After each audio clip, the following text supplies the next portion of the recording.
নমস্কাৰ, সকলোকে স্বাগতম জনাইছোঁ আকৌ এটা ভিডিঅ'লৈ। অসম লোকসেৱা আয়োগৰ তৰফৰ পৰা যিহেতু আকৌ নতুনকৈ এখন নটিচ আহিছে। নটিচখন হ'ল আপোনালোকৰ বহুতে অসম লোকসেৱা আয়োগৰ যি এক্সাম আছিলে তাৰ প্ৰিলিমছ এক্সাম পাছ কৰিলে, এতিয়া মেইনছ এক্সামৰ কাৰণে এখন নটিচ আহিছে। গতিকে সকলোৱে ভিডিঅ'টো শেষলৈকে চাব আৰু চেনেলটো ছাবস্ক্ৰাইব কৰি লাইক কৰিবলৈ নাপাহৰিব। যিহেতু প্ৰিলিমছ এক্সাম পাছ কৰাৰ পিছত এতিয়া মেইনছ এক্সামৰ কাৰণে আপোনালোকে আকৌ অনলাইন এপ্লাই কৰিব লাগিব। এইখন নটিচ দেখিবলৈ পাইছে আপোনালোকে মেইনছ এক্সামৰ কাৰণে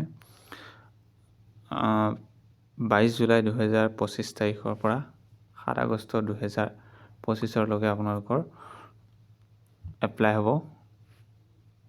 মেইনছ এক্সামৰ কাৰণে এপ্লাই কৰিব পাৰিব।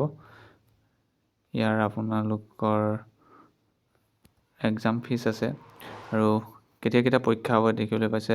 11 অক্টোবৰ 2025 ছেটাৰডে পেপাৰ 1 মৰ্ণিং হ'ব আৰু ইভিনিং হ'ব পেপাৰ 2, আৰু 12 অক্টোবৰ ছানডে 2025 পেপাৰ 3 হ'ব জেনেৰেল ষ্টাডিজ 2 আৰু পেপাৰ 4 জেনেৰেল ষ্টাডিজ 3 হ'ব আফটাৰনুন ইভিনিং হ'ব। 13 তাৰিখে মানডে হ'ব পেপাৰ 5 আৰু ইভিনিং হ'ব পেপাৰ 6। এইখন 11, 12 আৰু 13 তাৰিখে আপোনালোকৰ এক্সাম হ'ব।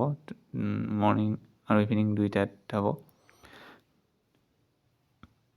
আৰু আপোনালোকৰ ইয়াৰ বাবে এডমিশ্যন ফিজ যিখন এক্সাম ফিজ আপোনালোকৰ হ'ব জেনেৰেল কেটেগৰীৰ বাবে 250 আপোনালোকৰ এপ্লিকেশ্যন ফিজ আৰু প্ৰচেছিং ফিজ 47.20, টোটেল হ'বগৈ 297.20। তেনেকৈ OBCৰ বাবে 197.20 আৰু SC ST আৰু PWD BPL ওমেন কেটেগৰীৰ বাবে 47.20 ৰুপিজ হ'ব এপ্লিকেশ্যন ফিজ। আপোনালোকে অনলাইন মাধ্যমেৰে এপ্লাই কৰোঁতে পে' কৰিব পাৰিব। ডেবিট কাৰ্ড, ক্ৰেডিট কাৰ্ড বা নেট বেংকিঙৰ দ্বাৰা আপোনালোকে এপ্লাই কৰিব পাৰিব। এইখনে আছিল আপোনালোকৰ মেইনছ এক্সামৰ বাবে অহা এখন APSC তৰফৰ পৰা নটিচ। ধন্যবাদ।